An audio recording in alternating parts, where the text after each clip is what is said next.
Yo, what's up? We out here. We out here reading some more of these scary horror stories. This one's called After Funeral. It's a modern gothic horror story. Takes place 3 days after your son's burial. You receive messages in your computer. Those claim to be sent by your son's soul. He says that he wants to be with you once again. And he asks you to do a few things in order to be resurrected. Will you believe in the messages? You used to be a father. It's been 3 days since your son Jonathan White was buried in the graveyard of the local church. He was 8 years old. He had golden hair and blue eyes, just like the beloved man in the Carpenter's song, Close to You. Everyone knows that one.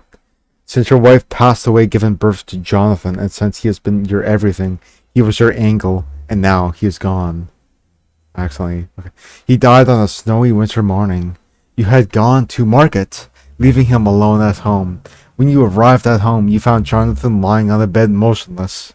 His face was covered with his pillow, choked. Police couldn't find any trace of trespassing, so we killed him then. You clearly remember the solemn moments of Jonathan's funeral. In fact, you tried to forget, but the details are in front of your eyes and they won't go away. The priest had intoned psalms and prayers that those you are not so familiar with. You are not so religious. While the lifeless body of your son laid in the church, his feet were turned to the east. He was wearing black suits and shiny shoes. His skin was pale. He was way too young for all this. You wished it was you lying there instead of him. Like the day Jonathan died, it's a snowy day in Olive, Ohio. There are 3 inches of snow outside. It's 14 o'clock now. You are a writer who has been on writer's block since that day. Your favorite word processor is open in the computer. The screen is blank, and you haven't written anything for a long time. There are cigarette butts in ashtray, and your black hot coffee in a blue cup on your work table. You chain smoke and consume a lot of coffee nowadays. True. As you're sipping your coffee, doorbell rings. Don't open it.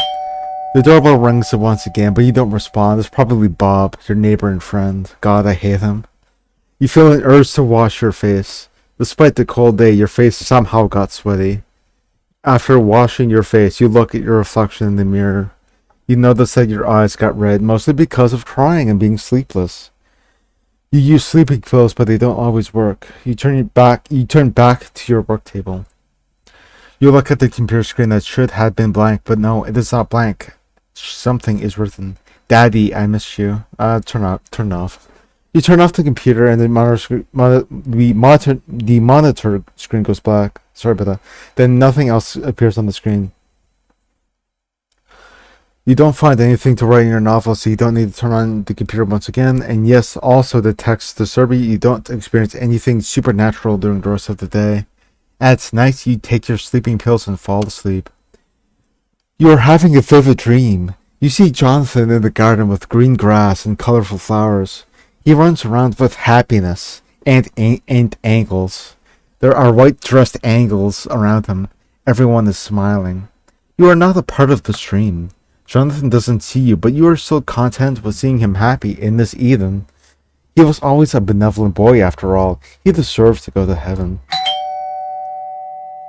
You wake up at the sound of the door rings bell. You take a look at the clock. It's 10 a.m. You wear your slippers and open the door. It's Bob. Hello, I need to show you something. He holds a newspaper in his hand. There's anxiety on his face. You take the newspaper. It's Ohio's local newspaper. Another kid choked to death. Officers are investigating the curious case of repeated deaths of kids in the state.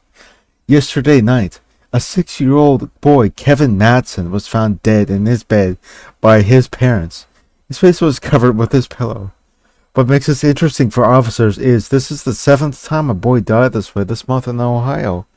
Recently, 8 years old Jonathan White also died with a pillow on his face. Sheriff Wolfcuts states that he finds the recent events quite interesting. That's it. The end. It's over. Oh my! What a horrific story. What an absolutely terrifying and horrific story that was. I'm not going to be able to go to sleep tonight. Wow. That's it. See ya.